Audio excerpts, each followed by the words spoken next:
Just say I'd like to welcome everybody to this joint meeting of the RMLD Board of Commissioners and the RMLD Citizens Advisory Board.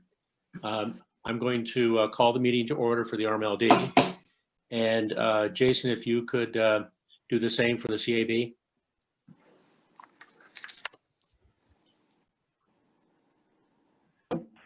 At this time, I'd also like to call the meeting to order for the Citizens Advisory Board. Excellent, thank you. As usual, well, first I'd just like to welcome everybody and say what a wonderful day, and hopefully everybody's been staying safe and sane. We usually start with some opening remarks, which I'll read here.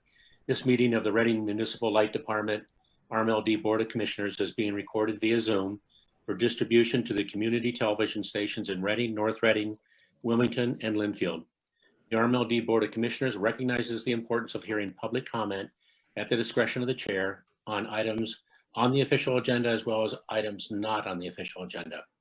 We ask that all questions or comments from the public be directed to the chair and that all parties, including members of the RMLD board, act in a professional and courteous manner when addressing the board or responding to comments. Once recognized by the chair, all persons addressing the board shall state their name and address prior to speaking. It is the role of the chair to maintain order in all public comment or ensuing discussion. So as usual, Phil will be the board secretary tonight. I'd like to extend a special welcome and thank you to Commissioner Patrick Woodcock from the Massachusetts Department of Energy Resources, and to Mr. Robert Grace, who is president of Sustainable Energy Advantage, both of who will be speaking this evening. So with that, I'd like to open this up to public comment. We're trying to keep it relatively brief tonight, so if certainly welcome to speak. And at this part of the meeting, when we get to Commissioner Woodcock's and Mr. Grace's presentation, a number of questions will be asked, but they'll be asked by the CAB and the RMLD commissioners. Which we'll try to limit to one, just for brevity, for one question each. So in any event, if there's anyone who would like to speak publicly, please raise your hand. John, yes, please go right ahead. Dave Hennessey, 7 Pine Ridge Road, Reading. I'm also one of the commissioners here at RMLD. And with our topic tonight, I just wanted to say a few things. As a commissioner, I've been encouraging RMLD to expand its renewable energy portfolio. And a year ago, when RMLD started to pursue the biomass facility in Palmer, I was still, under the impression that biomass was similar to wind, solar, hydro, things like that, until I read an MIT study over the summer that says that most biomass is wood burning, and it could take a generation for the forest to renew, as well as there might be some air quality, environmental concerns. So I know there's a lot of people here tonight that know much more about policy and the science than me, so I really want to learn tonight.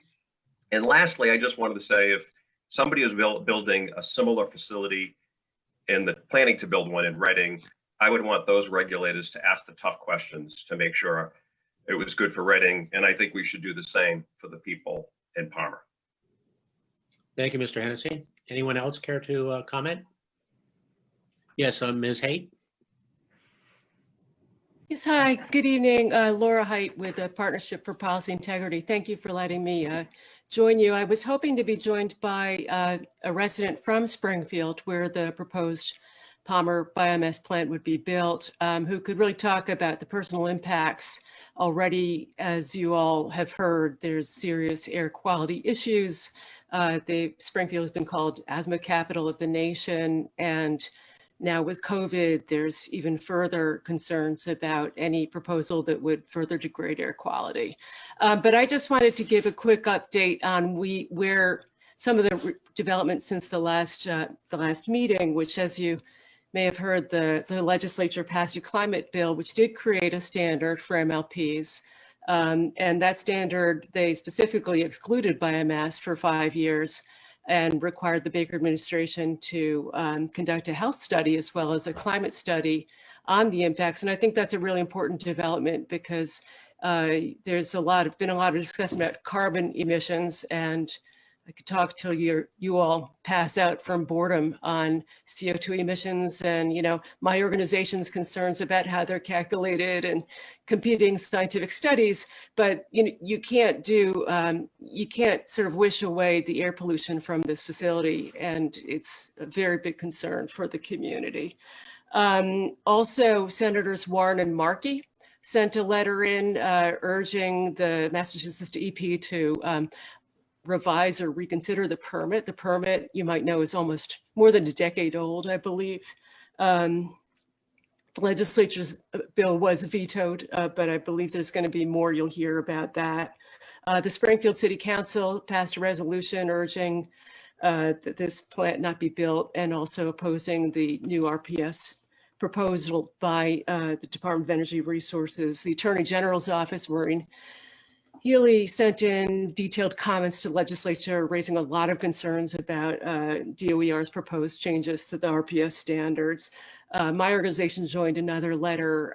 These standards are written in such a way that the Palmer biomass plant would be eligible to collect, to generate renewable energy credits for the power they generate. And it's a big concern. The delay, however, has taken place in those rule changes. There's going to be a couple more months before the new legislative TUE committee can take a look at them, and that will give us time to weigh in with comments on the Massachusetts 2030 Clean Energy and Climate Plan. So there's a lot of different things happening, a lot of attention, but I just want to say a lot of concern from the Springfield community. And we do appreciate your board looking at these issues closely. Thank you again for the time to speak. Thank you, Ms. Hay. Thank you. Would anyone else care to speak? I don't see any hands on my screen, so I'm assuming that we can move forward into the Citizens Advisory Board. If we have any comments from the Citizens Advisory Board this evening. There are none at this time. Thank you, Jason. Liaisons to the RMLD Board. I see Karen, you are here. Any comments? Hi, John. Thank you. I just wanted to let you know there are people waiting to be admitted into the meeting, and I don't see Tracy, so I know you guys usually let people in right away. But that's it. Thank you for asking. Oh, okay. All right. Yeah, Kathleen, if there's some additional people who would like to participate, please let them into the meeting. Absolutely. I'm not seeing anyone in the waiting room, but Sure. Okay, we'll just move forward then. see. I'd like to move on to the approval of the board minutes.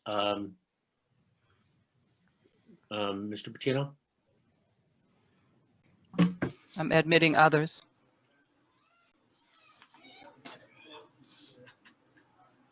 Here we go. Ready again?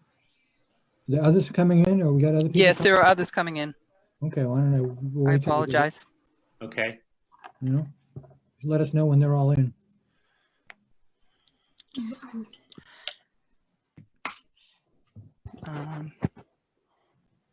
They've all been admitted. I apologize. Okay, great, wonderful.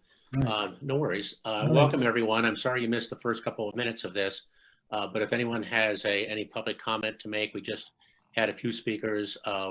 We're trying to limit it to a very short period of time because we want to move on to our guest speakers tonight. But if you have anything you'd like to add, please feel free to do it now.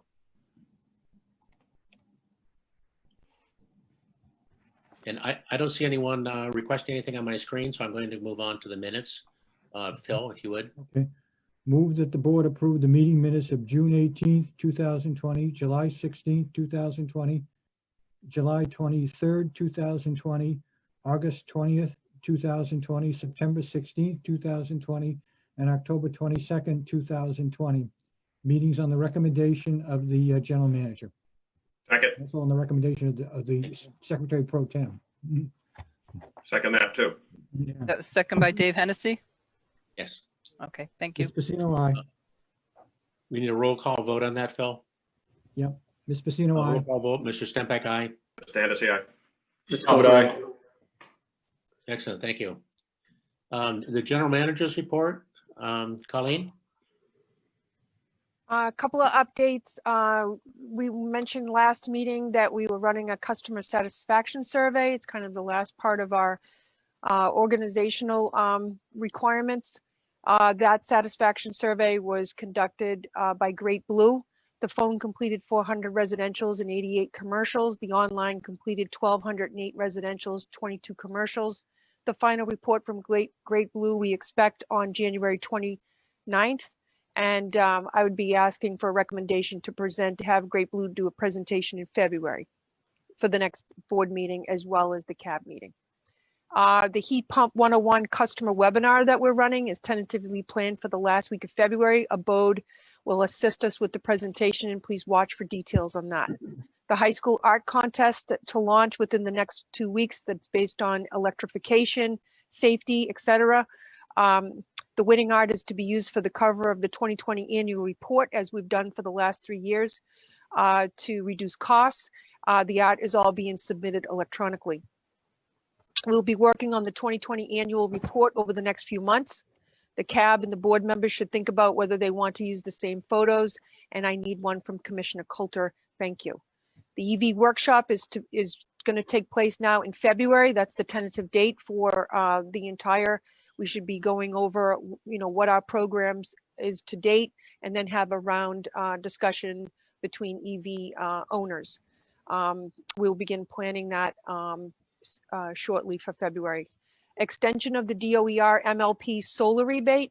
The initial funding for the RMLD customers was $500,000. Thanks to the DOER, they contributed half and the RMLD contributed half. An additional $250 in funding has been made available, and the deadline was extended to 6/30/2021.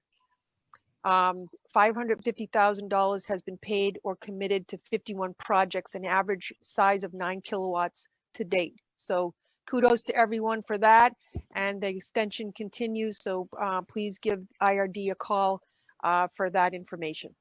That's all I have. Thank you. Great. Thank you, Colleen. Chair. Yes, yes. May I ask Robert Coulter to unmute? I didn't hear if he. Do you have an eye on approving those minutes? Oh, yes, I did have an eye. Yeah, Okay. Sorry, I raised my hand. I think I spoke the same time Okay. Dave did. All right, I'm sorry. I apologize. We have a lip reader here in the background that. I gave the universal. Okay. I think you. Right. Sorry about that. No problem. Okay, I'd like to move into the sustainability energy policy reformation or reformation. I'm not sure which it is. This is a part of our third training session, and Mr. Phipps is going to be leading that. Greg? Okay. Great.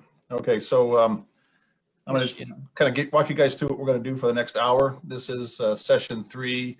The intention is to focus primarily on context and background for the commissioners and also for the CAB as they consider what we might do relative to a policy 30 update. We'll talk a little bit about Palmer at the very end. This is more additional context and background. I'll review quickly the highlights from the previous 2 sessions. The objectives of this third session, that'd be great. As you can see here, the objectives of this third session is to confirm. Well, first of all, you'll see a note in the bottom, right? So SB 2029, the bill that was mentioned, was actually vetoed on January 14th due to the end of the session and the governor vetoing, but it's been resubmitted yesterday as S9. It's an update of Roadmap 2050. So for the commissioners and the CAB, in order to maintain some consistency between the various sessions, we're going to consider tonight that Roadmap 2050, or what we call the Energy Roadmap 2050 and SB 2995 are synonymous, and we'll also refer to S9, Bill S9. So my apologies, there's a lot of moving parts here, but we're going to talk mainly external context. So in that context, we want to, that second bullet down in terms of the objectives of this third session is just to confirm so he understands that the Roadmap 2050 intends to motivate a couple of major sectors in the state: buildings, transportation, and energy. And that includes both IOUs and LSEs, which we'll talk about a little bit more detail. but also MLPs, which historically have not been part of various compliance. They'll be included under the new S9 or the 2925 Roadmap 2050. The common goal is to get everybody to net zero net carbon, but realistically along different paths. So we're going to dig into that first bullet a little bit, or bullet number 2 in a little more detail.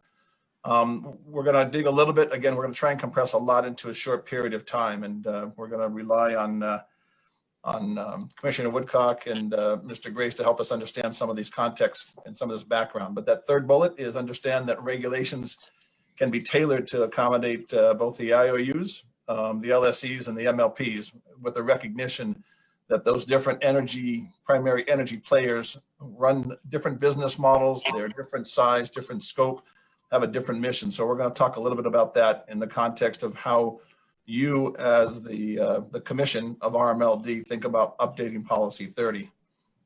Bob Grace is going to provide some background on item 4, a little bit of context on RPS CES, a little bit of history, just brief history, but more importantly, what it was intended for, what's it trying to do, and how the IOUs and the LSEs buy energy and certificates to comply with those regulations, the RPS CES. And he's going to bring us a little bit detail into that.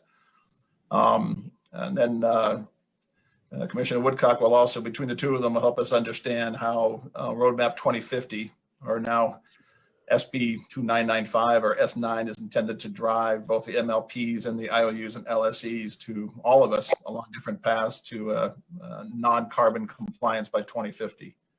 So that's the objective of this session. Brief highlights from our last 2 sessions. I'll walk through those. I'll take just a couple minutes, and then we're going to try and do a moderated question answer with our 2 guest speakers. We greatly appreciate that they're here to share some of their knowledge and understanding. And as you guys probably all understand, there's a lot of moving parts, fairly complicated, but we want to try and continue, as Colleen and the chair mentioned, to provide some additional context and education and training as you guys jump into our Policy 30 update. So highlights from the last session. We talked briefly, and this is probably for the benefit of everybody, but RMLD is an MLP. It serves 4 towns in Massachusetts. Most of you guys understand, right? Reading, Lynnfield, North Reading, and Wilmington. We have a very broad base of customers, which is great. The mission that's on our website is, just to keep in the context, reliable, competitively priced, clean energy. So we talked a little bit about that early on in session 1. Back in 2012, Policy 30, the current version of Policy 30, which was sustainable energy, was authorized, and the focus was on renewable, as we talked about last session, renewable energy goals, and included some discussion about RECs. As a result, over the past 7 years, the RMLD team has built our power portfolio under this policy. So with the guidance and the guardrails, we built and we continue to build the policy, our portfolio under this Policy 30. As we talked about at the very end of the last session, the results, we are actually, as RMLD, ahead of our Policy 30 goals that were set back in 2020, back in 2012. The goals that we set to achieve by 2025, we've already achieved. And we'll probably talk a little bit in the following discussions. We've done those with we call associated certificates. We talked a little bit about that, where the facilities that we were buying from, we were buying the certificates along with the power. The other thing that we finished off last week or last session was a comparison of the cost impact of if we took the current portfolio and adapted it to be compliant with the Roadmap 2050. And we also compared it in terms of what the cost would be in ballpark figures in terms of being compliant with the RPS CES. We'll talk a little bit about more of that in this session. So that's a quick summary of where we were. So what I'm going to try and do is we have three sessions, as you see here at the bottom. Again, Commissioner Woodcock and Mr. Grace will kind of talk about these topics. I'm trying to do it a little bit question. I'm going to drive the questions for the next roughly 35 minutes to kind of keep things guided on Policy 30. And then at the very end, the last 10 minutes or so, I will, as the chair recommended, allow questions from each of the commissioners and CAB to our two guests. And again, we are very thankful that the guest can join us. In this Q&A, we're kind of on three main topics, just a little bit of, so again, for understanding, as we think about RPS, CES, and Roadmap 2050, again, alias SB9 or S9. A little bit of context. The Commissioner Woodcock is going to provide a little bit of context for that. And then Bob's going to talk a little bit more detail about the RPS, CES, how the program's evolved, how the IOUs and LSEs comply. And then a little bit of discussion from the two of them in terms of just a little bit of contrast about MLPs versus our larger energy counterparts, the IOUs and LSEs, how the businesses would be different. Yet the legislation that's under discussion is intended to accommodate both. So that's how we're going to run. Commissioner Woodcock, so I'm going to start with you.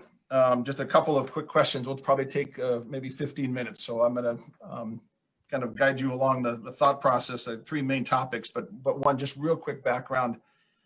Realizing that you're in the executive branch and we're talking a little about regulation, which is your area, but also some of the legislation. So I'm appreciating the fact that you're going to kind of wear both hats. You've had a chance over the past several years and then most recently the past year to get a sense of the MLPs and the sustainable energy policies that are in place, not mandated or legislated, but that are in place. And there are 41 MLPs in the state of various size. RMLD happens to be the largest. But if you just quick comments in terms of what you've observed, any observations in terms of how you've seen the MLPs looking at renewable and how they've set some policies over the past couple of years in the context of renewable energy resources. So just a couple comments if you could. Sure. Well, thank you. Appreciate the opportunity to have this dialogue. Specifically, I think what has been really transformed in this discussion is what technological change has done for pricing of renewables and other initiatives to lower emissions. And it's a conversation that I think has really altered how MLPs think about obligations and also thinking about a commitment to a net zero Commonwealth goal in 2050. It was alluded to at the beginning, but there's been a great partnership between Department of Energy Resources and the MLPs that was reflected in our partnership on the solar MLP program. Really, it's attracting, I think, participants that are doing it, to contribute to our overall objective to lower their energy bills and collectively to create a more diverse energy supply. The pricing that we're seeing is much more competitive. We just saw Congress pass an increase in the tax incentive. So I've never been more encouraged of kind of where technological changes to try to advance some of these goals. I have noticed that there's more uniformity with the MLPs, I think, on the overarching goal to kind of get to 2050. I think the details and how MLPs will arrive at it is going to be unique to each community. I think the area that I see MLPs, and this gets into a little bit of how there's some distinction with the IOUs, you guys have an incredible amount of flexibility and implementation now, being able to pivot quickly where IOUs are governed effectively by the Department of Public Utilities and the legislature for procuring electricity. I know there's a lot of discussions on looking at offshore wind and looking at a scale that and in a flexible way that a lot of customers are unable to do. So there really has been a significant change just since I've been working with the Baker-Polito administration since 2017, and really look forward to partnering on some of the other areas beyond the electricity portfolio, but really electrification, getting into, you said the heat pump 101, tremendous opportunity for the Commonwealth, and furthermore, looking at the electrification of transportation in this next decade. So I'll pause there and well, that actually is great. That kind of sets up the second related question, which is just as you think about both the regulatory and the legislative processes, and I'm kind of bringing it back for the commission and for the CAB. You know, I'm loosely calling it Roadmap 2050, but SB 2995. But it's our understanding, as we mentioned earlier, that the intention was to bring as you said, the Commonwealth, so buildings, transportation, and energy to a common goal by 2050. Could you just talk a little bit about, is it reasonable to say that legislation and the regulations you guys are putting in place is intended to bring all these sectors to the same net zero non-carbon goal in 2050? And then a secondary question was, talk a little bit about, as you started to, the fact that the paths might be different. But the first question is there a common goal that you guys are trying to instill all of the sectors? And in the case of energy for us, MLPs, I use LSCs to a common non-carbon goal. If you could talk a little bit to that, what the intention of the legislation is. Sure. So for baseline context, under the Global Warming Solutions Act, the legislature established a goal of 80% reduction of greenhouse gas emissions under 1990 baseline by 2050. Last year, during the Commonwealth's State of the Commonwealth, the governor established that we would increase that ambition to a net zero standard by 2050.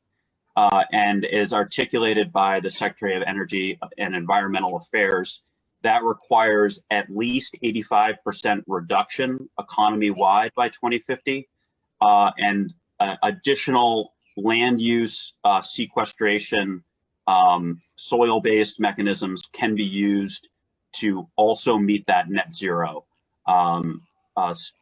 requirement. That is in the legislation you referenced, does include a net zero that would be codified in statute. Going to what was issued on December 30th, a lot going on. So I appreciate you guys bearing with both on the legislative side, on the regulatory side, but Energy and Environmental Affairs issued a clean energy and climate plan that is currently in draft form and accepting public comment.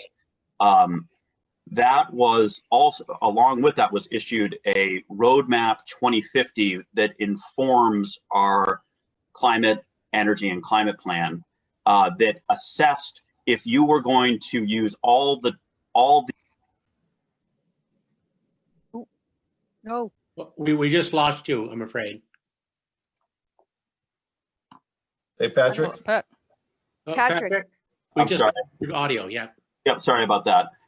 So the 2050 roadmap was an effort to see if you used all of the technology that exists today in the forecasts from the Energy Information Administration, how would you arrive at net zero in 2050 at the lowest cost? And I would encourage all of you, it's not that difficult to get the breadth of what the scenarios really looked at, but a few themes really came across from that analysis.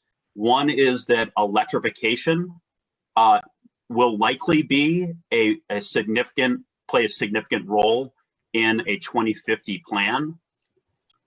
Furthermore, with the increased electricity demand, we'll need additional clean energy, a lot of it. And if you look to what resources can contribute to that, offshore wind is a very compelling resource for our region. And the roadmap was not a policy that will be implemented, but it informed what I referred to as the Clean Energy and Climate Plan.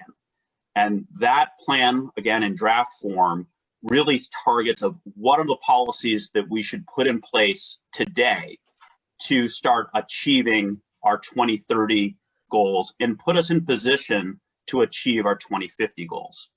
So I would say the most prominent features of our Clean Energy and Climate Plan, and I'll refer to it as CECP just for brevity, is really to focus on our building sector in the next 10 years. That's where we would see our most of our emission reductions with the installation of air source heat pumps and maintaining our ambitious energy efficiency goals.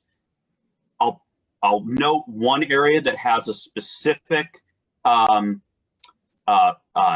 specific implications for MLPs is that it does raise the prospect of the Department of Environmental Protection under existing authority assessing a review of what is called the Clean Energy Standard and the Clean Energy Standard for existing resources in the next year, and assessing ambition for currently that covers investor-owned utilities, but it also references that it would assess whether MLPs should be subject to that regulation. So that is the current status, and that is under current law. As you noted, the bill that has that arrived at the governor's desk and has been refiled also has provisions relating to how MLPs should account for the attribute market.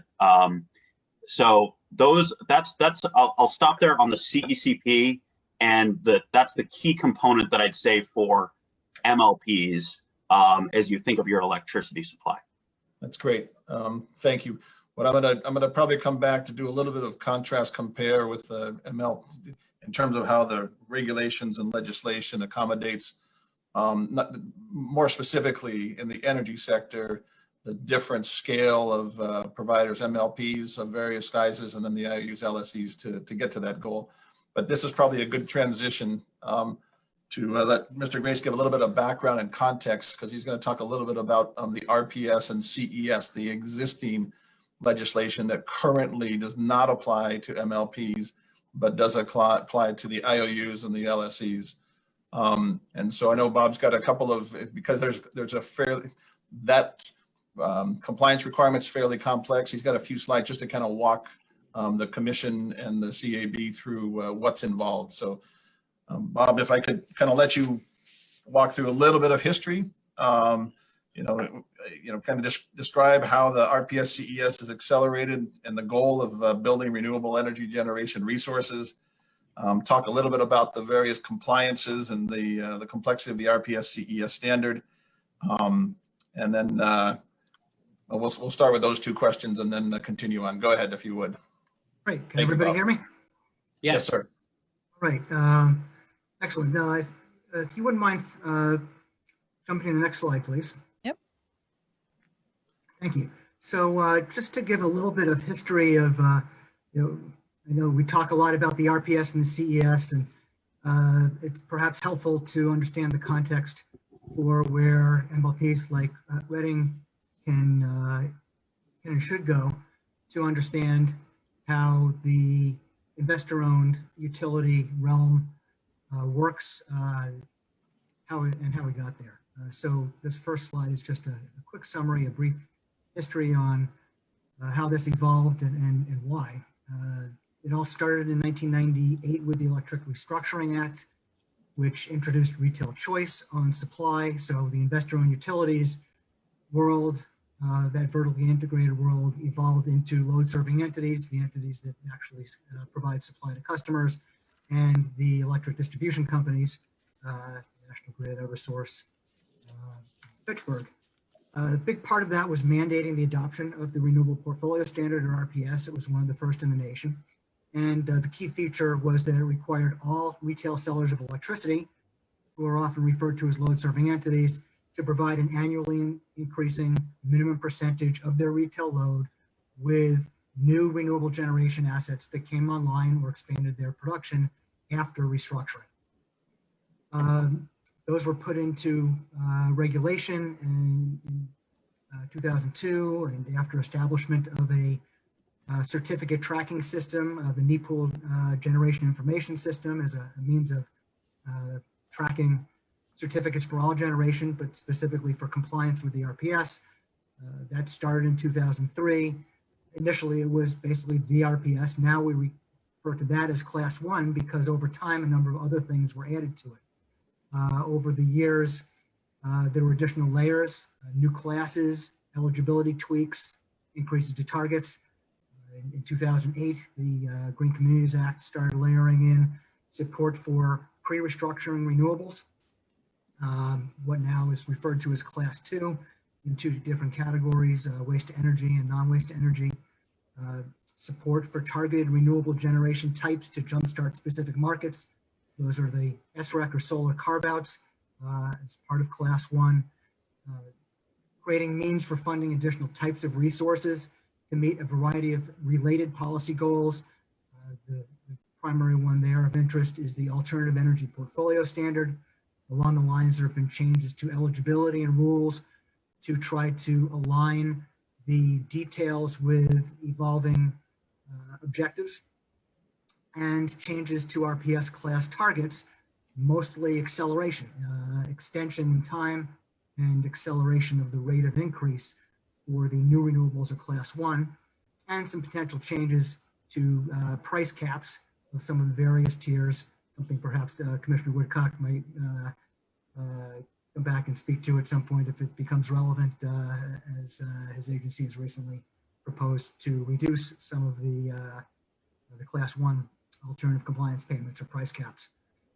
That's brought us to today, where we basically have a complex suite of 9 different classes or subclasses of requirements that apply to the load serving entities within investor-owned utility territory.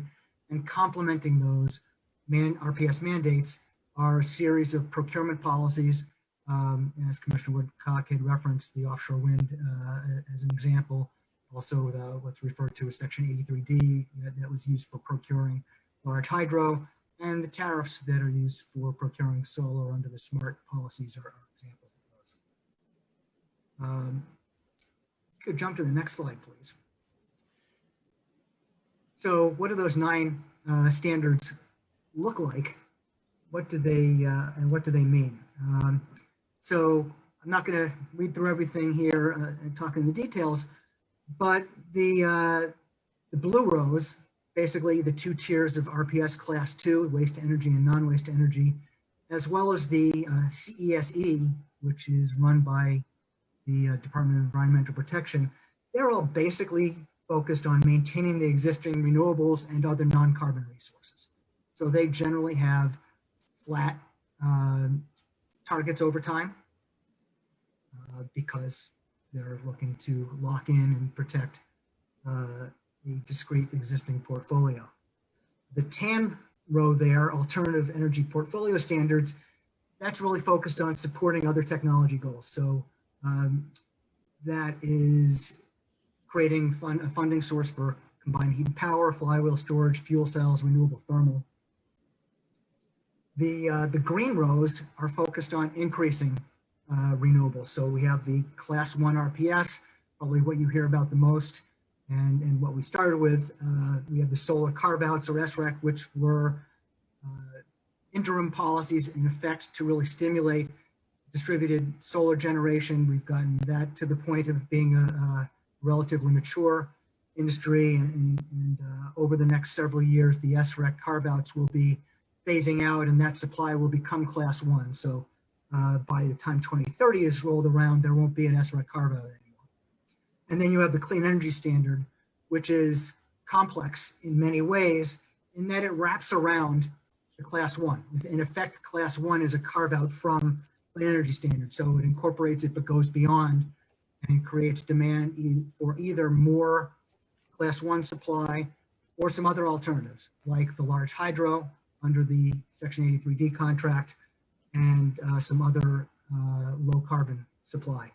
And lastly, you have what's highlighted in purple, the Clean Peak Standard, which is a little bit different from all the others. It doesn't apply to energy per se, but it still has a demand that's defined as a percentage of a load serving entity's load.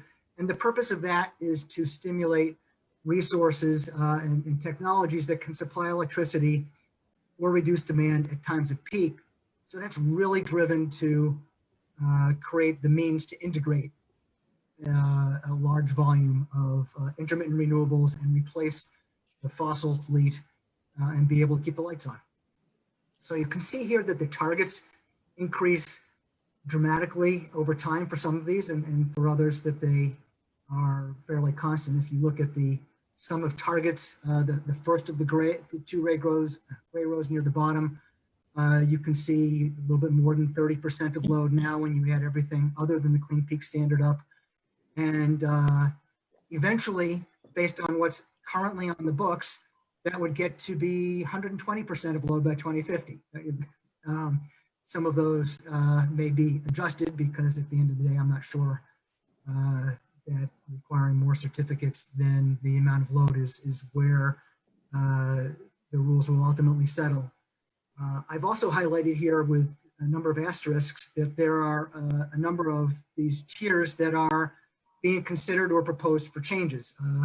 Class 1 RPS increases in those targets were proposed under the bill that just got vetoed and we submitted. The Class 1 SREC carve-out, Patrick's agency has recently proposed some changes to that, as well as to the alternative energy portfolio standard. The CES and the CESE, as Commissioner Woodcock just mentioned, the CEPN has suggested potential changes to those. And so in red text, I've identified some of the estimates of the impacts of some of those changes. And you can see that those potentially could increase the targets even further. Not entirely clear that they're all going to happen at the same time. The administration's CPN and the legislation that just passed generally get at the same goals, but in some different ways. So unclear whether you'd have those be additive or one or the other or substitute. I think there's more activity yet to happen to figure out how that's all going to shake out. Then I've added the Clean Peak Energy Standard below it. Again, these are not the same certificates. So it's the cost is additive, but it may not be an appropriate or realistic way to add them to the totals. But you can see if you add those, the targets add up to quite a bit more than 100% of load by the time you hit 2040 or 2050. We go to the next slide. So I originally had this animated, and as a PDF, the animation doesn't really play out well. So this bar chart gives you a picture of what the current regulations and laws would imply for each of these. So you can see at the bottom the blue and green and brown, which represent the Class 2 RPSs, the Clean Energy Standard, and the APS stay relatively constant. The growth generally comes from the Class 1, which is yellow, and the CES, which encompasses the Class 1 and goes beyond it. That's the gray on top of it. And then the empty boxes on the very top represent the Clean Peak Standard. And you can see here by roughly 2040, the totals of the portfolio standards other than the Clean Peak would be expected to reach roughly 100% of load.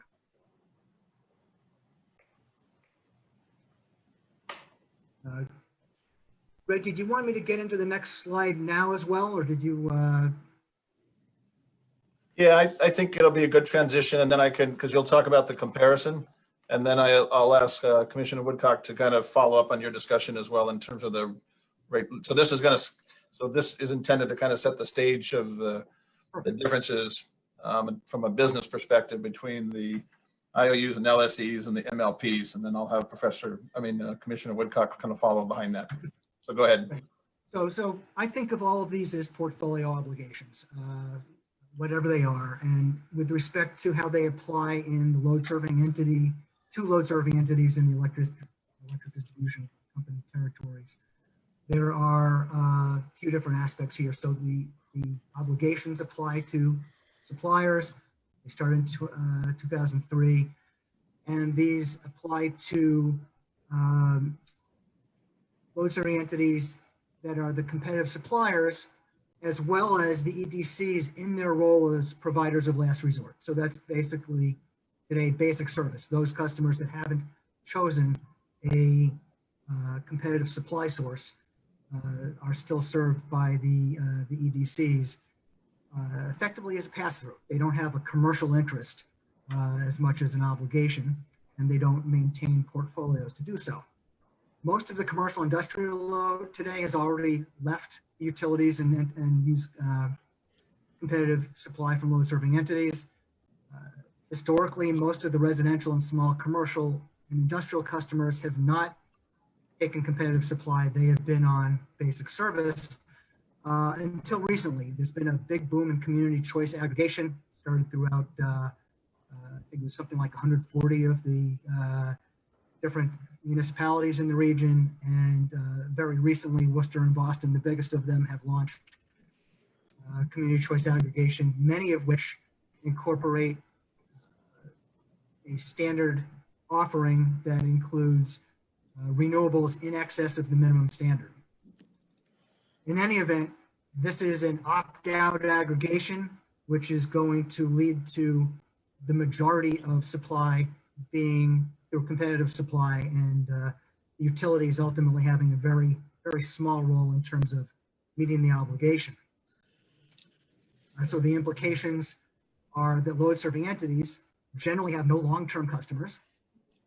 Retail supply tends to be 1 to 3 year contracts and get churned and get swapped back and forth between other competing suppliers. So generally, load serving entities don't maintain portfolios in the same way the municipal light plants do. There's no legacy supply, and they're limited long-term portfolios. Compliance is generally met through purchases of renewable energy credits or certificates from eligible renewables. New supply still needs to be stimulated. RPS alone has generally proven to be inadequate by itself to stimulate that type of investment in capital intensive long-term resources. And so over time, Massachusetts has implemented a range of long-term procurement policies that have helped get projects financed that effectively fed supply into the RPS markets. This has basically leveraged the utility balance sheets to help enable financing. And the utilities buy long-term contracts for large-scale renewables, wind, offshore wind, and large hydro through 83D, as well as in the new Solar Massachusetts tariff program, distributed solar projects. And they commit contractually to these resources for 20 years or so, and they resell the energy and RECs into the market to make them available to the competitive suppliers. The alternative compliance payment, or ACP, is a term you'll hear talked about in this context a lot. It's basically an alternative means for load serving entities to comply. They can either submit a certificate or retire a certificate at the end of every year, or make a payment at an ACP rate. It basically acts as an incentive to comply. Historically, it's been set at above what the cost of acquiring renewable certificates should cost, and it serves as a price cap.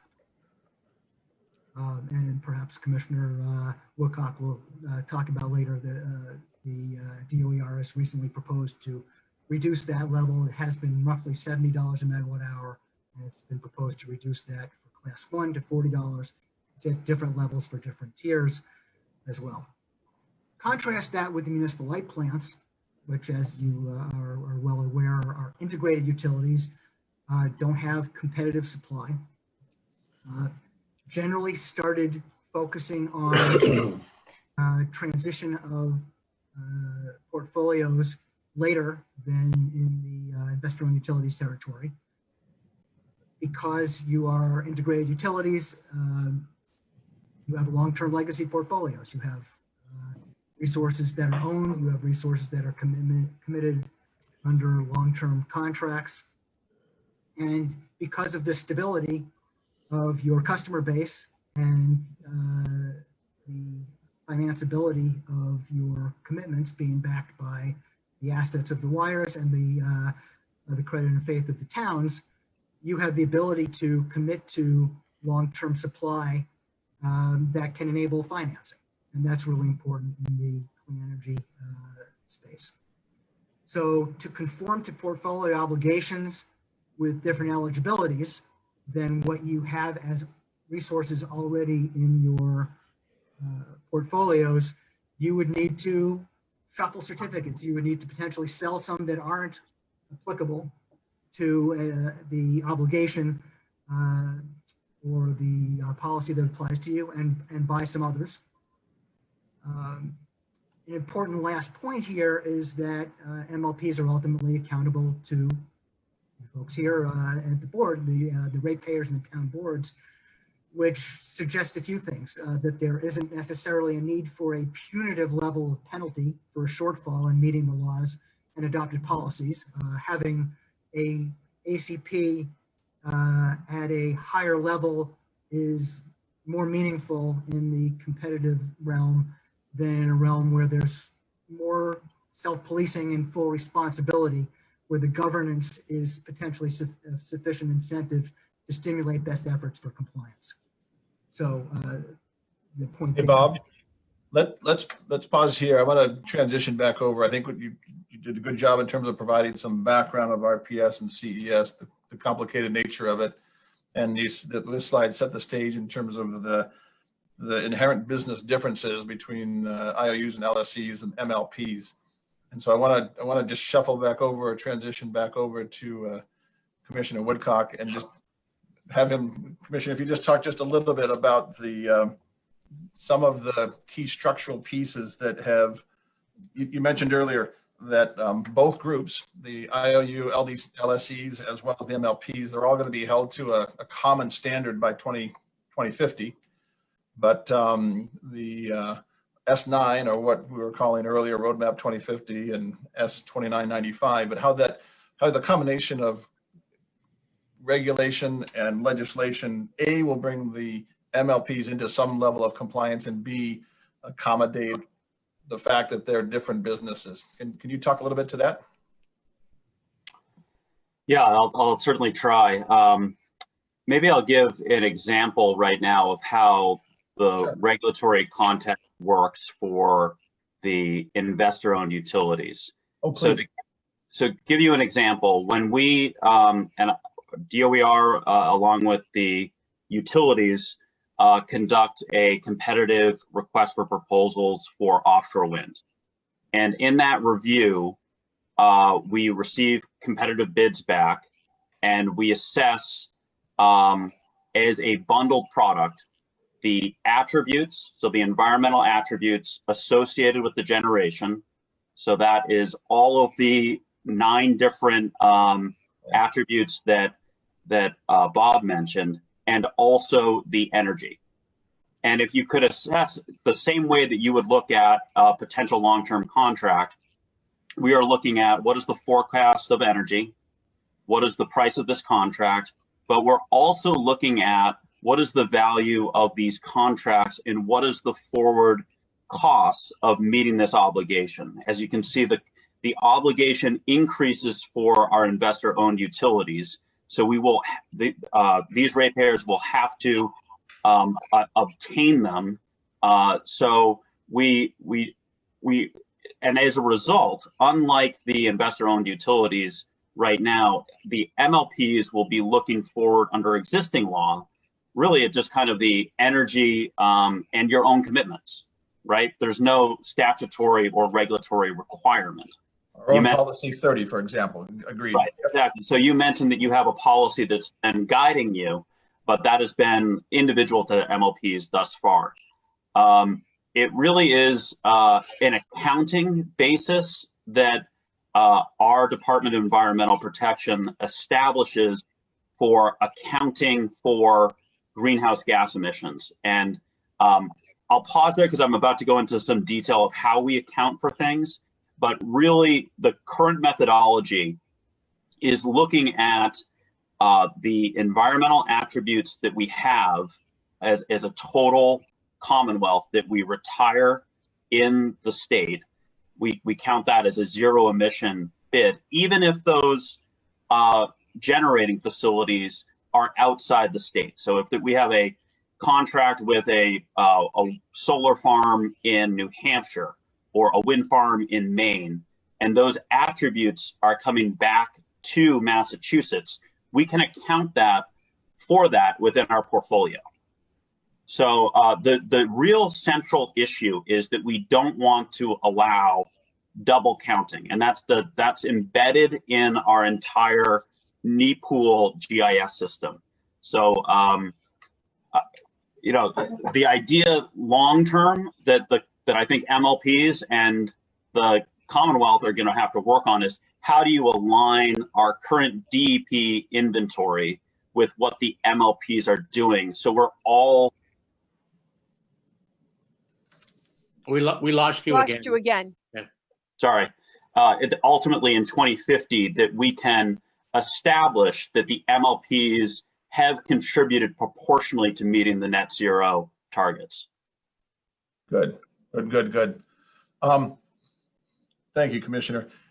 There's a lot more detail that we can go into. I think before we talk, we just want to take just a couple minutes at the end to talk a little bit about the biomass. But before we do that, John, as chairman, do you want to just take a moment right now to allow the commission and the CAB to ask just one question each to our guests? Sure, I don't see why not. And then maybe we could deal with the biomass issue, although they may be intertwined as well. Yep, so that's fine. Yep, if that's great. Wouldn't mind, Commissioner Woodcock, we've got members from the Citizens Advisory Board as well as 5 members from the Reading Municipal commissioners that may have questions, and if you would be open to accepting them. Sure, of course. Would anyone like to start? And Chairman, and just as we get started, there's a large group of us, so short answers and basic questions if we could, to the extent possible. Thank you. Go ahead.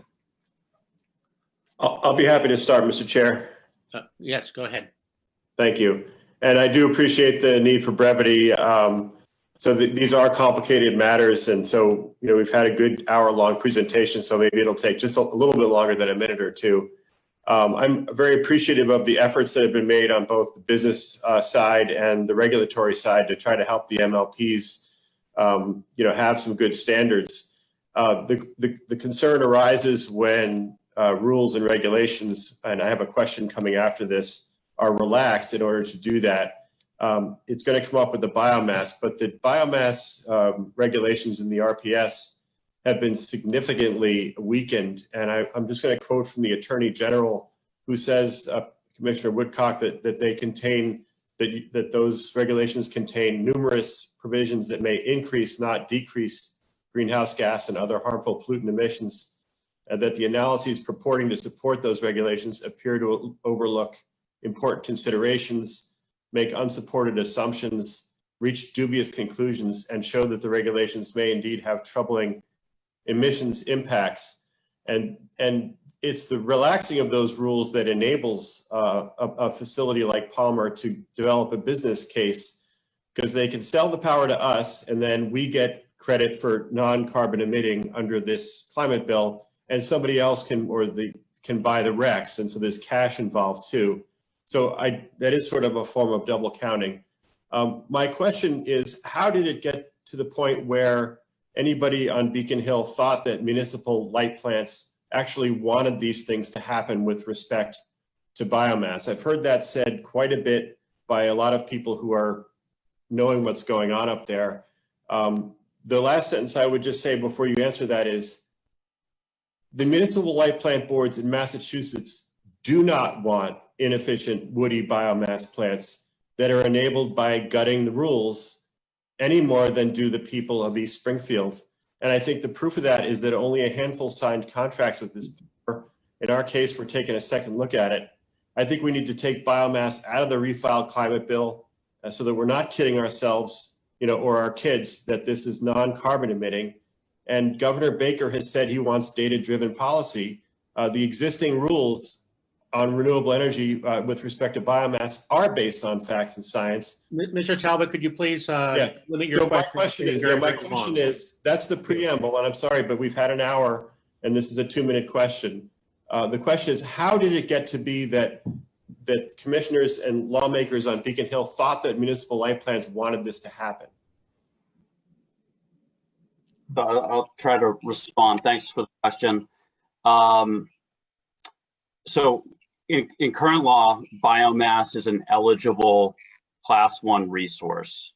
And what is difficult when you're developing regulations to govern how to meet eligibility, Dave, it's what the Massachusetts DOER conducted in 2012 was an assessment of how to manage life cycle emissions. And ultimately what they concluded is that biomass has life cycle emissions from the stack, but it can be reduced with sustainable forestry. And as a result, what is very important is that you promote sustainable forestry when you are having any biomass policies. And that's pretty logical that the emissions would go up if you clear cut a forest and do not have the photosynthesis process for the regrowth of that forest. So as a result, the Manomet study suggested that we really promote the type of biomass that one, the entire forest has to be independently verified that it is being sustainably managed, and two, that we promote the type of biomass that is a waste stream. Right. This is promoting the use of sawdust, wood chips that would otherwise go to landfill. So I understand there's we've received a lot of comments on the regulations. We certainly tried to do our best to manage promotion of biomass that is not promoting unsustainable forestry. That cannot be done. But we did our best. We did put out a response to the comments. We get to get a lot of thoughtful comments, and ultimately we put forward the regulations, and we have filed them at the Telecommunications and Utilities Committee, and are awaiting the feedback from that committee. Yes, Mr. Coulter. I thank you, gentlemen, for speaking tonight. My question is, you speak to an EDC and we're an MLP. How do you see an MLP surviving in the future in this environment? I mean, right now you talked about accounting. How are you going to be able to make a profit? I could just see an MLP being pushed into nothing more than a smaller EDC, the way that structure is set up right now. So I don't know if that's part of the thought process, is pulling in the MLPs into this world, because I see a convergence happening in over time of an MLP becoming nothing more than a distribution company with this setup. I don't see how you're going to be able to sustain yourself independently, but if you could comment to that, please. Well, I do think that there's a recognition that representing 14% of the load with, going to 100%, that we do need to increase our ambition, whether you're an IOU or an MLP, over time. I think what we're trying to do as an administration is recognize that, one, you continue to have basically a vertically integrated utility, that it really wouldn't make sense to require you to enter into long-term contracts in the same manner that we require the investor-owned utilities.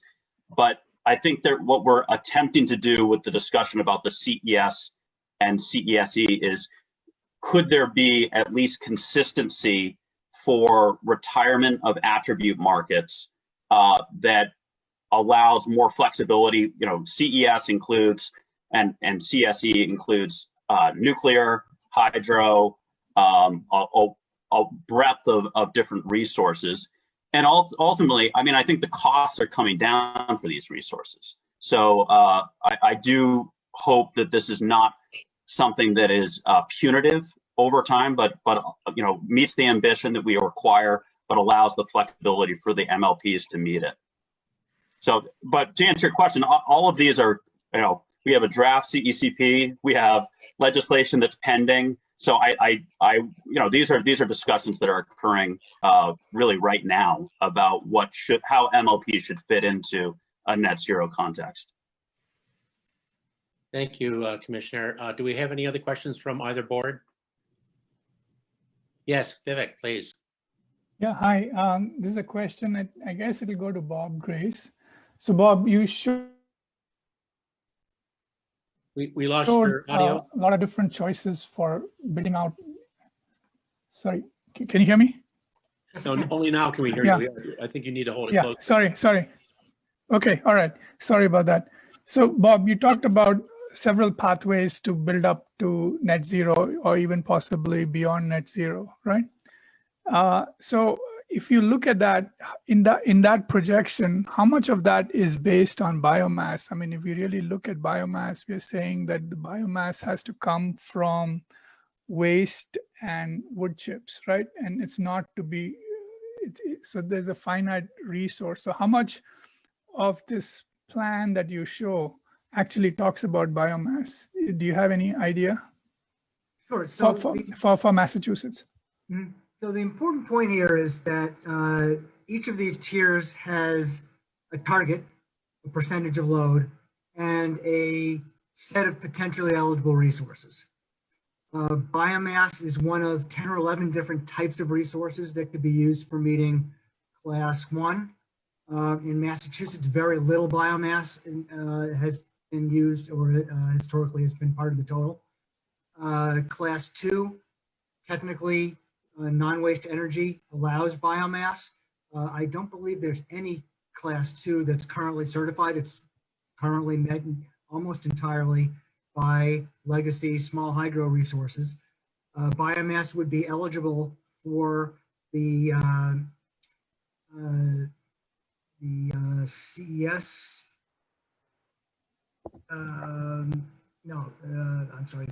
For the it would be eligible for the CESE if it had less than 50% of the emissions of a natural gas combined cycle plant, which without sequestration or without having a very low carbon fuel cycle using entirely waste, probably couldn't meet that.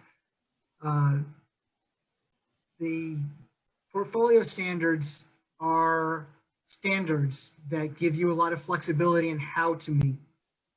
So none of them require biomass. Biomass is one of the tools that's available to meet it. Similarly, the greenhouse gas emission standard, or what's in the roadmap 2050 legislation that was vetoed and recently resubmitted, allows for biomass to be one of many sources after 2026 that would be eligible. As Commissioner Woodcock identified, it's a standards-based approach.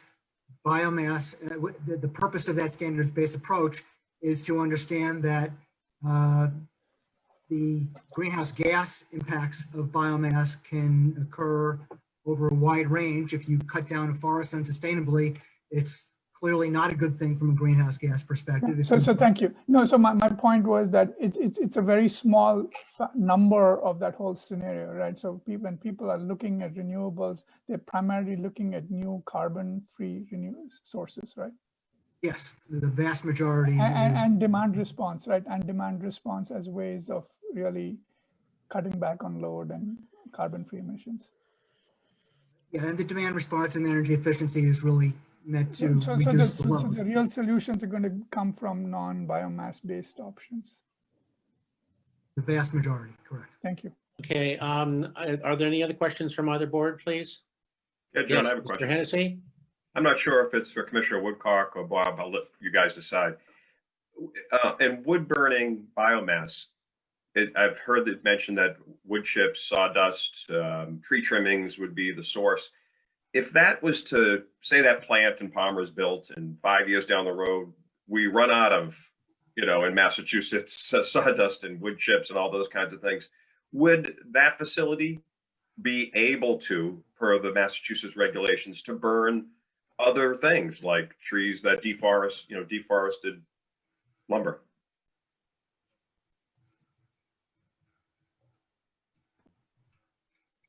Sorry, I didn't quite catch the part of that there. So you're saying that there could be a potential for a change of what could be combusted in the facility? Yeah, I was wondering, is it written that it can only be wood chips and things that have been used for other products? In other words, tree trimmings, or could there someday be the ability to deforest, to use that as the raw material at Palmer? So, under our current regulations, it requires that it would have to be 50% less than a combined cycle natural gas facility. And so it would take a regulatory change, and furthermore, there is some statutory restrictions of what the department can do. For the specific language is using advanced technology to and promote, I believe, greenhouse gas reductions. So there would have to be kind of a determination that the regulation should be updated to reflect change. There is some discretion to the Department of Energy Resources. That's really what's reflected in what we proposed, but there are some statutory restrictions. Okay, I think I might add to that, without any change, if such a plant was using tree trimmings, for example, and eligible initially, and then switched to using a clear-cut forest wood, for example, it would lose its eligibility and therefore lose that as a revenue stream. Without that as a revenue stream, we've done a lot of analysis of these types of plants. It would be far more expensive than most of the other alternatives. It would really be difficult to operate profitably. One brief follow-up on that is, how do you know what's on a truck coming from New York State, New Hampshire, Vermont, or Connecticut? I think your resource study that we have posted on our website says that the supply shed might have to be as much as 160 miles or 169 miles from the plant. How do you know what's in those trucks from other states? Yeah, there is a required that they certify and that it is independently verified that the forests are being managed sustainably. Now, I'm not going to say that could there be efforts to try to avoid our regulations. We do put pretty significant restrictions on requiring that they meet these standards, and they would be revoked if they are not applying to the standards of our regulations. The Attorney General. Okay, I think we've come to the end of our time here with our expert guests. Thank you so much for participating, and you've given us Mr. Chair, I just wanted to answer that comment. Thank you very much, Dave. You've had 3 questions now, and I think it's time that we move on because we've got more of the meeting left here tonight, and I don't want to overburden our guests with many additional questions. But thank you, Commissioner Woodcock, and thank you, Mr. Grace, for your presentations this evening. They've been excellent and provide a good foundation for our discussion moving forward. Thank you again. Thank you. Thank you. I'd like to move on now to the financial report. Wendy? Good evening. I'm going to share my report here. Okay, so we just wanted to do a real quick update for you. So the financial review, the financial highlights, can you see the screen changing? Yes? Yes. Yes. Okay. Yep. Just want to make sure there's no glitches here. So the financial highlights, in December, we had some payments that went out, the pension obligation transfer to the Mass Municipal Depository Trust on 12/16 in the amount of $2.1 million. The Town of Reading payment, the return on investment, the agreed upon amount, half of that payment was made on 12/29, $1.2 million. And the 2% net plant payments based on the kilowatt hour usage by town. On 12/29, payments were made to the town of Wilmington for $440,000, town of Reading for $165,000, town of North Reading for $146,000, and the town of Linfield for approximately $52,000. So as we've been going through the COVID situation, I've been talking to you about aging, and why it's so important is, sales keep coming in and that's fine, and we can see how we're doing based on kilowatt hour usage. But the real measurement is how we're bringing the cash in the door. So we have worked tirelessly with our customers to create payment plans, put them on a budget billing system. Anyone who has a hardship immediately calls us and we work with them. So we have, as you can see, this orange line here, we have really improved since October, working with our customers and bringing the payments in. And with that 30-day success, they also get to take advantage of their prompt payment discount. So we're really proud of that. And also just as a 90-day outlook, and that kind of levels out all the timing of the payment plans and the budget billing. Also, we've come quite a ways from October when we were seeing quite the dip there, and we're back up at 96%. So we really worked hard to get this under control and work with our customers to provide the satisfaction that everybody expects from the RMLD. And Mr. Chair, can I ask a quick question of Wendy? Yes, please go right ahead. Yes, please, Dave. Wendy, I'm surprised, it bounced back almost to what you've had for the last few years. And what do you attribute it to being able, because I know there were a lot of people in our four towns are probably, yes, struggling a little bit financially because of the pandemic and job loss and things like that. And I'm just wondering, why do you think it's been able to bounce back? I think it's the communication that we put out there from our customer service team and our credit and collections team, along with the billing team as well. We've communicated to the customers that if you have a hardship, it's okay, just call us up. We're going to work with you and we're going to try to make it, we're going to handle it together. So that's really what we've been doing. We've taken a lot more time and effort in this area to work with each of the customers that need the help. Thank you. So as you know, we've closed the year 12/31, and it takes quite a lot to, finalize the books. So hopefully by March, we'll have a really good draft financial to present to you. Vivek, did you have a question on this area? You're on mute.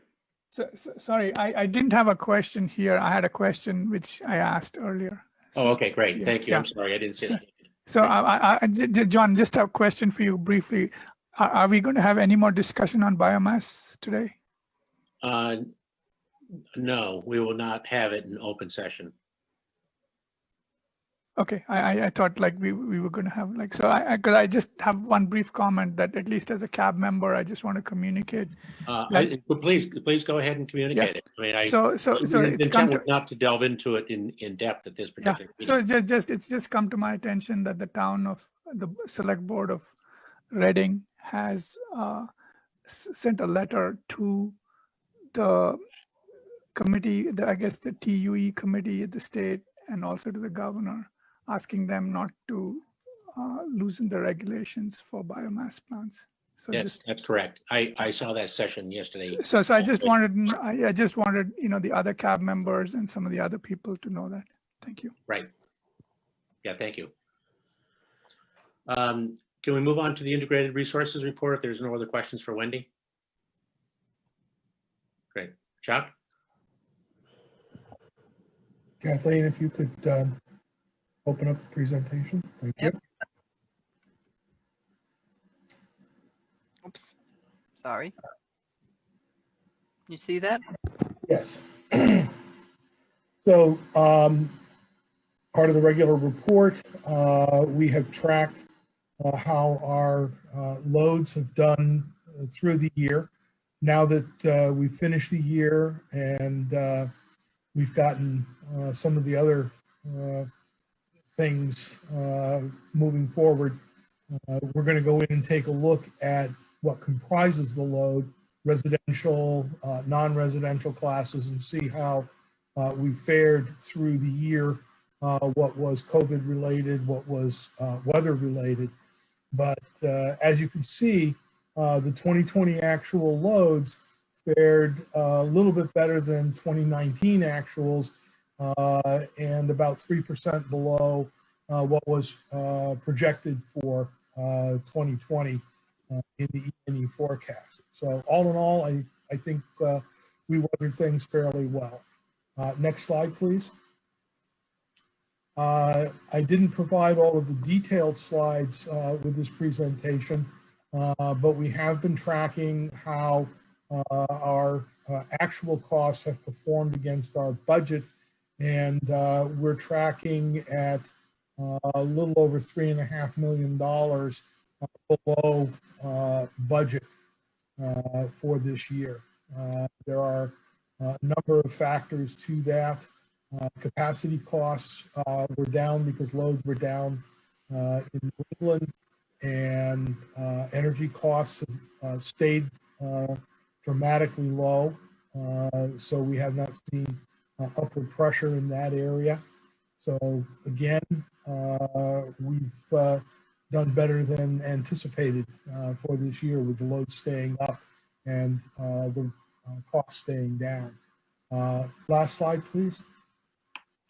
I wanted to post, we recently closed a couple of transactions under our TFA, which is driven by time and price triggers.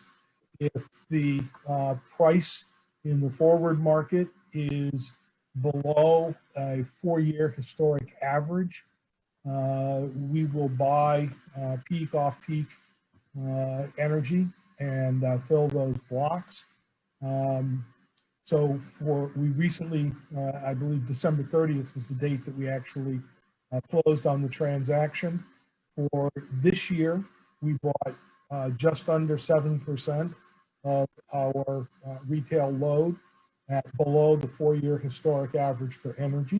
And in 2022, we signed up for just under 2% of our load. And you have the corresponding budget impacts for those 2 years purchases there. So, some of this information appears every month in one of the other slides, but I wanted to pull it out and to show you how we're continuing to fare with our day-to-day transaction activity. So that's all I have, unless there are questions. Great, thank you very much, Chuck. Does anyone have any questions for Chuck? If not, I'd like to move to the engineering and operations report. Hamid. Thank you, Mr. Chair. Kathleen, if I can share. Yeah, okay, let me. Oops. Sorry, I don't know why this is doing this.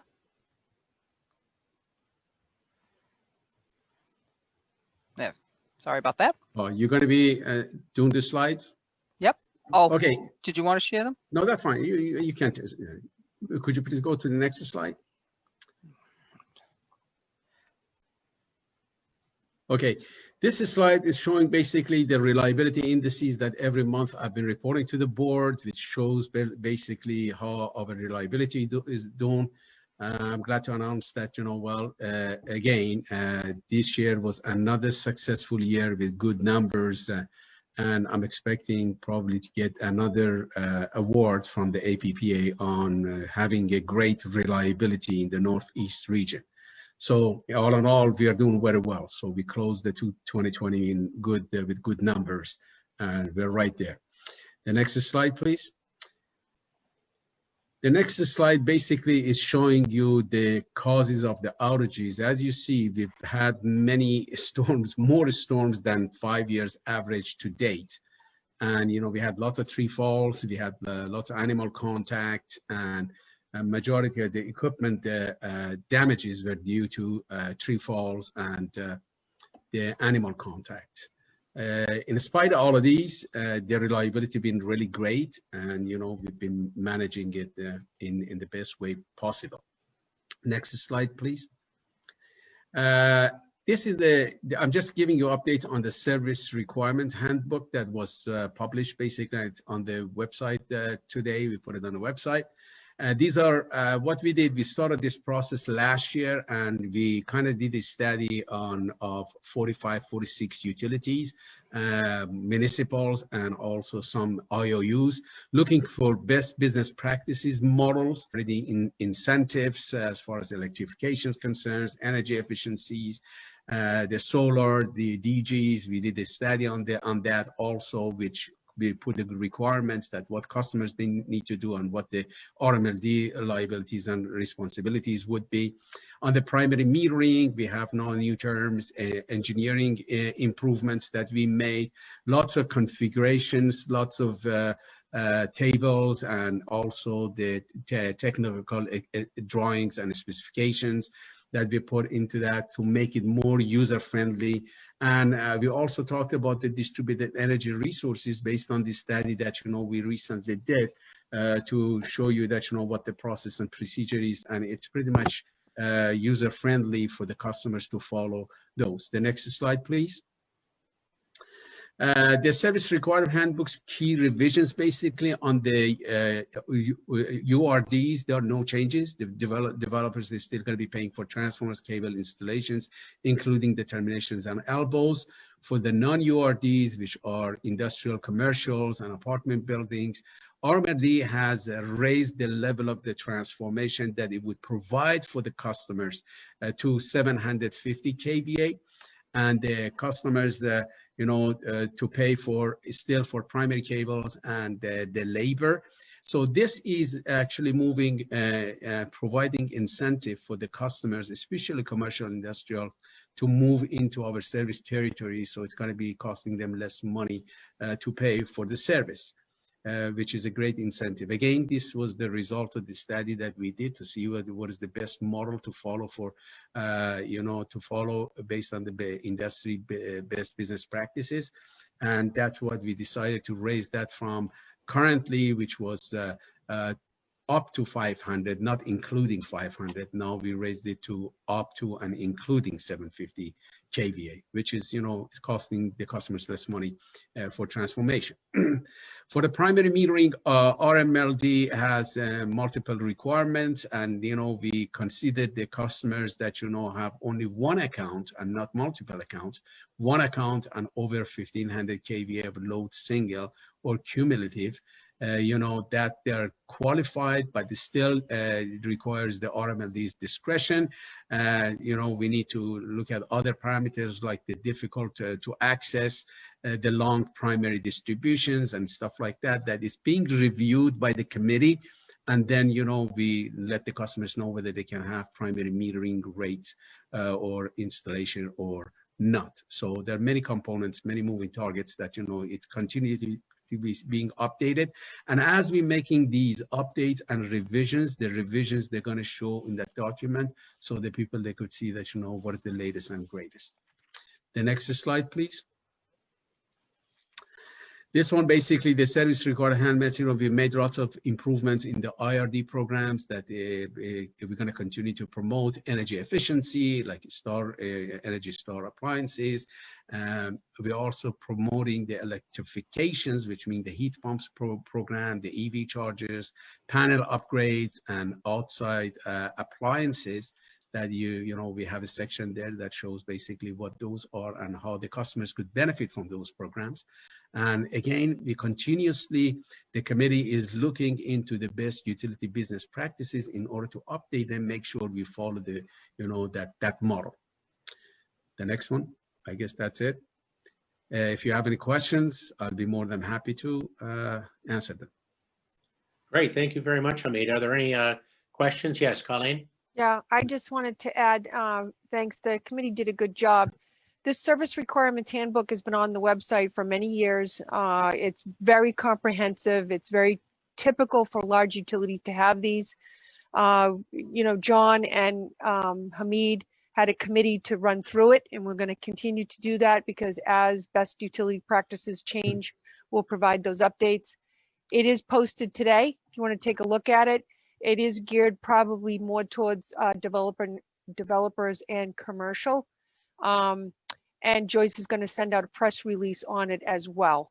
So pretty comprehensive, lots of stuff in there, and take a look at it. But nice work. Greg got posted today, right? Yes.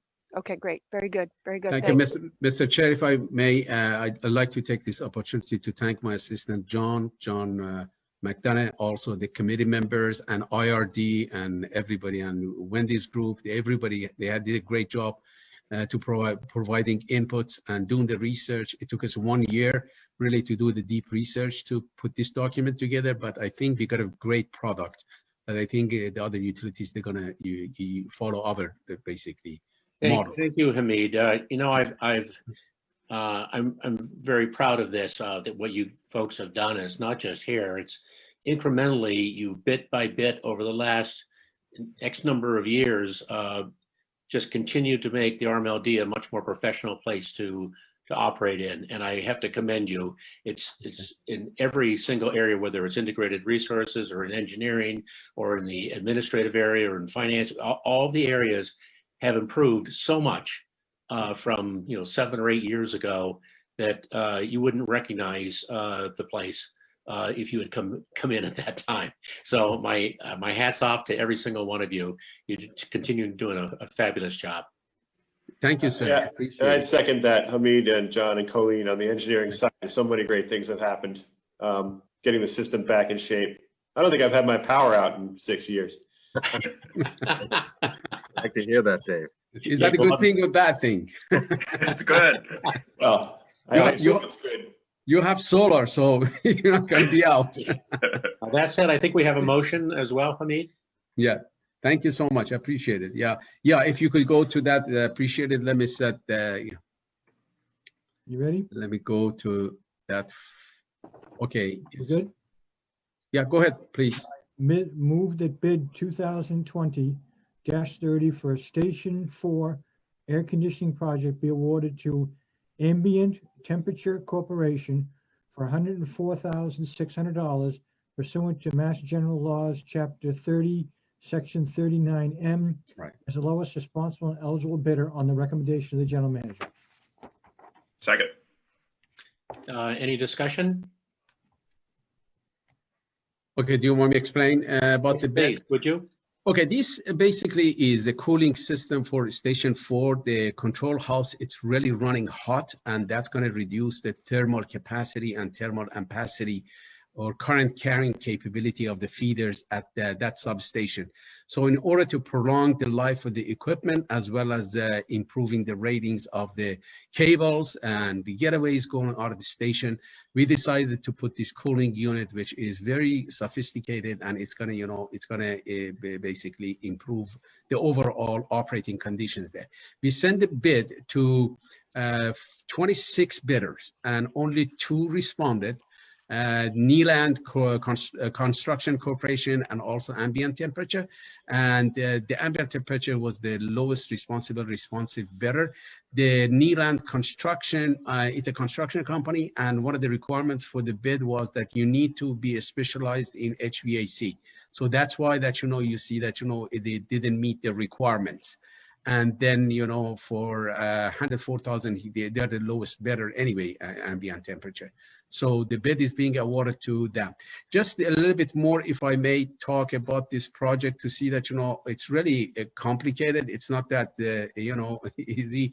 It involves really the demolishing the existing pavement at the northern end of the control house, excavation and backfilling for below grade structure, installing a reinforcement concrete foundations for cooling unit, installing grounds and, the grounding connections and everything to the station, setting the air conditioning unit on the foundation, installing the outdoor rated safety switch adjacent to the air conditioning unit, installing conduit raceway and routed toward the control house with suspended from the ceilings, and and installing dedicated circuit breaker and lots of electronics and everything. It's going to be a controlled environment, and performing the final cleanup and also project closeout.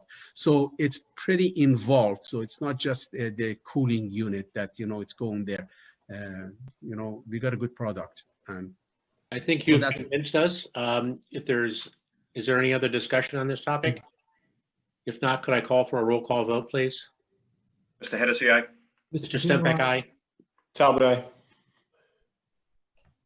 Mr. Coulter, aye. Off mute. Okay. Thank you all. Excellent. Thank you very much. Appreciate it. I'd like to move into item number 12, which is the discussion of whether to adopt the open meeting exemption under GLC 164, section 47D, in connection with the board's review of power supply matters. And what this refers to, and Colleen, please add in if you'd like, is the fact that we don't discuss power supply contracts in open session, because almost every one of these we have non-disclosure agreements of some sort or form that don't allow us to review to basically the general public and or to their competitors who may be listening in as to what these things are. So that is the reason for this suggested motion. But Phil, if you could read it, then perhaps we could discuss it. Is Colleen got any addition here at this point? Oh, Colleen, do you have any addition? No. Okay, so why are we doing this? Explain to me why we're doing this. I need more clarification here. Chris, would you, Mr. Power, would you please explain, give a little more depth as to why we're doing this? Sure. So the reason to go into executive session here is to discuss power supply information that, if known, could place the RMLD at a competitive disadvantage as to being able to purchase power supply, because power suppliers deem the products that they sell and the prices that they offer for those products to be confidential information. And if they don't have a confidential forum with which to provide it to, they won't provide it, which will make it much more difficult for RMLD to explore power supply options. So would go into executive session under the competitive, under the competitive exemption in order to discuss those power supply alternatives. To follow up on Phil's question, so this is about a new contract that we're not under contract yet? It could be any. It doesn't specifically say any of them. It could be a previous one, Dave, or it could be a new one. But for all purchase power going forward. Correct. Unless there's no confidentiality agreement. If there's no confidentiality agreement, then we can certainly discuss it in open session. Okay. Well, presumably anything that we're doing in executive session would fall under executive session, or else we wouldn't go into executive session, right? So one would think. Can I make a Yes, comment? please, Colleen. I think that there was a comment in a previous meeting that asked to dive into the law and to specify specifically about what we were going into executive session for. So I think going forward, what we will do is we will continue this type of practice, call out the specific exemption, make everyone aware of it, and then we will go into executive session. That's the point of it. So that anytime we go into executive session, we have all identified what the exemption is, everyone is aware of the exemption, and then we're good to go. John, if I may, so yeah, please. Chuck goes over very frequently what our power supply makeup is and where our contracts are. And this is specifically on all new contracts. and then they'll transfer over, so Chuck will report on those new contracts. Correct. That's correct. That's correct. Yes. Okay. That's exactly right. That's what we talked, we had talked about being engaged in the process of understanding the limitation to that because it's sensitive information. Correct. That's correct. Okay. All right, I'm ready to read the motion. If you're ready, Yes, Mr. Chair. please, Phil. Thank you. All right, pursuant to Mass General Laws, Chapter 164, Section 47D, the board hereby moves that the disclosure of confidential power supply information, including confidential provisions for power purchase agreements, PPAs, will adversely affect its ability to conduct business in relation to other entities making, selling, or distributing electric power and energy pursuant to Mass General Laws, Chapter 164. The board's review and discussion of PPAs and related information subject to contractual confidentiality obligations shall be exempt from the open meeting requirements of Mass General Laws, Chapter 30A, Section 20 and 21. Second. Thank you, Dave. Discussion? I think we've had it. Yes, Bob? Would there be a limit on that time frame? Or is this going forward? You know, do we say if we find it's not necessary, you know, do we say we're going to do this for a year? Do we say that we're going to do it 6 months? Do you want to time limit this? I think we would say it every time, if that's what we're going to discuss. Okay. Yeah, it's really it's really relevant to the particular topic at that particular time. That's correct. Yeah. Vivek, yes.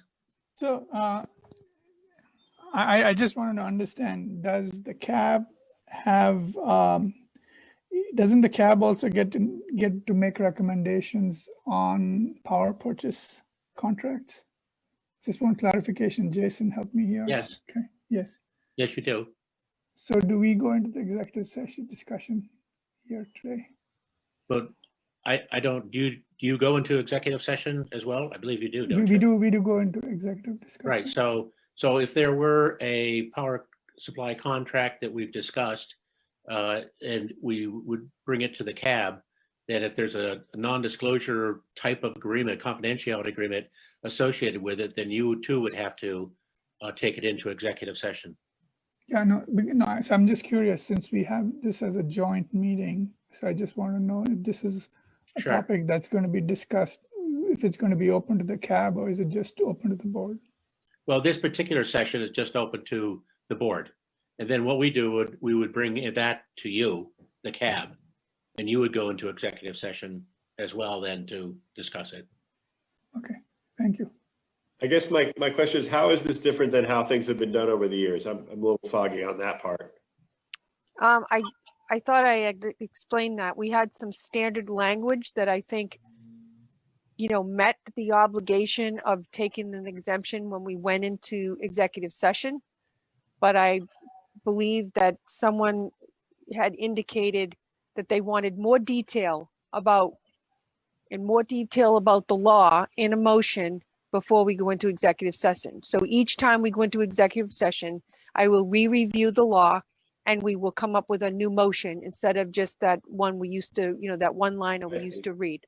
Oh, I see. So this is if I may boil it down, this adds a lot of mumbo jumbo on our legalese on our motion to go into executive session. No, what it does is it allows for the public and all the commissioners to understand what exemption we're taking in order to be able to discuss something in executive session, because people have made comments that they feel like we've gone into executive session without proper exemption. Okay. I disagree with that, but we can make it a lot more formal. So we will state beforehand. Hopefully we won't have too many of these. Yeah. Well, it sounds like a move toward better practice, right? Yeah, I think it's good governance, certainly. Continuing process improvement. That's what it is. Can I have a roll call vote, please, if there's no more discussion? Mr. Hennessey, aye. Mr. Sempak, aye. Mr. Talbot, aye. Mr. Coulter, aye. Phil? Mr. Pacino? Yeah, Ms. Pacino, aye. Oh, thank you. I didn't hear you. Sorry. And Okay. Mr. Hennessy spoke at the same time. Okay, You very, overruled very, me. very good. So I think the next RMLD board meeting we've slated for Thursday, February 18th. Is that correct? Yeah, and just an agenda request related to our goals for that meeting. Sure. So in our goals, that we voted on goals a year ago almost, and we didn't have many for ourselves as a commission. We had a bunch of ones for general manager, but the one we did have said we would formulate a renewable energy, obviously policy. And it also said that we would vote a board position on relevant aspects of state policy. It's not something we'd ever really done before. And I know we haven't done it, but I think, the time has come with all these changes that we do take, we do think, and we vote positions as we said we would do on relevant aspects of state proposals. That's interesting, Dave. I don't remember that, but I'm happy to go back and take a look at that. Yeah. I don't remember that specifically, but I did look. I'm not necessarily against it. I just don't remember saying it. It is in there. It's in our board voted goals, and it's fine. I mean, it's not something we ever did over the years, but I think with all that's going on, it does behoove us to be more proactive as a board and act on that. And I know it was a lot to shovel into this meeting. Dave and I had thought maybe we could put something on the agenda about, hey, what do we think of these RPS changes? And I understand there were other things, and John, you didn't want to put it on the agenda, and that's fine. But I think for February, it would be good to, let's bounce around some agenda items. I'm more than happy to do that. As a matter of fact, I think we ought to be we've had enough educational sessions now. Exactly. We address the energy policy, right? I think we will see the results of the survey. We'll try to interpret what that means. And there may be a couple of other things as well that we want to put in that. Yeah, because just on a personal note, I know I've been out there on some of these things. My issue is with this lobbying on Beacon Hill, creating loopholes for this guy and doing it in the name of MLPs. I think it's an exercise of technocratic power against these people, and I don't agree with it. And I think we ought to step up and say something. We can talk about that as a board. I somewhat disagree with you, as you know, and for other reasons, not for the ones that you're proposing here. Yeah, I understand. I don't need to get into it right now. Exactly. We'll table that discussion. So if February 18th, does that work for everyone? It's back to a Thursday. We'll just put it on there now. If anyone has a conflict, please. Well, I was wondering, is there any chance we could make it the 17th if there's no problem for anybody? I don't know if the cab has already scheduled their 18th. Jason, did you already schedule yours for the 18th? No. All right. Okay, yeah. I kept hitting the button and it was just like changing back and forth on the mute, but I don't think we 17th did. is Ash Wednesday. Yeah, I don't see anything right now. Is it Ash Wednesday? It's Ash Wednesday. All right, just leave it the 18th. I'll work around that with my other thing. Okay, thank you, Dave. And I do support getting Dave's motion on February, the one that he. Okay. So I'm excited about that too. I'm more than happy to discuss it.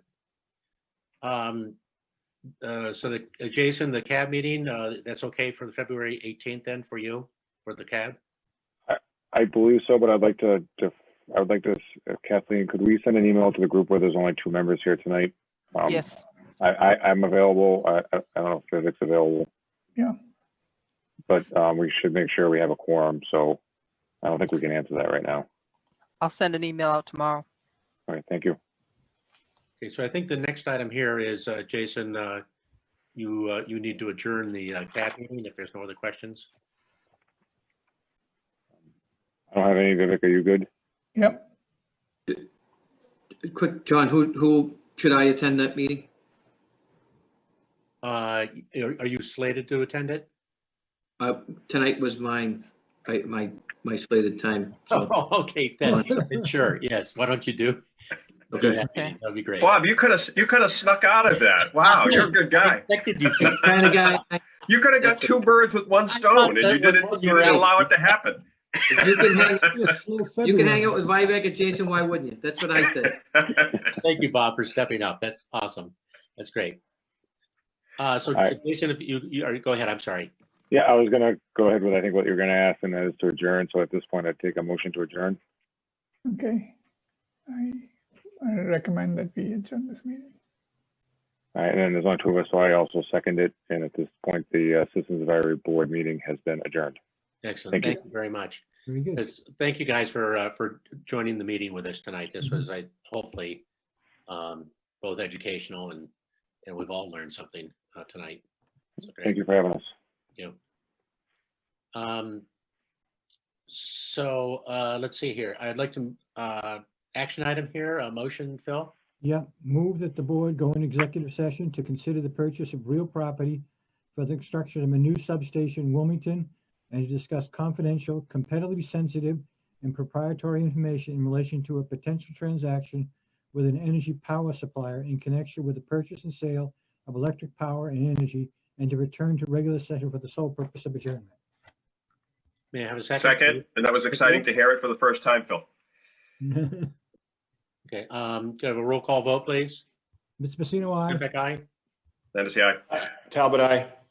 Mr. Coulter, aye. Okay, we're now going to move into executive session. Thank you, everyone, for participating this evening.